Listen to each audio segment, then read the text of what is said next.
Three, two, one.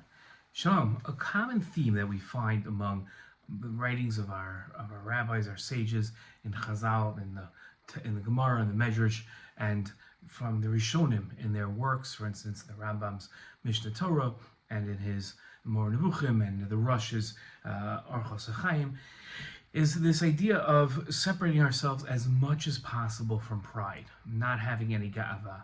Now, we've discussed in previous videos about the difference between arrogance and pride. Arrogance is an attitude that we have towards somebody else.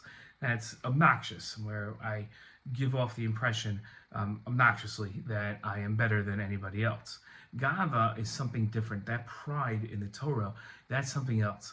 The pride that the Torah prohibits and tells a person it's not enough just to move away from it as and not have pride, but to move away as far and as much as possible.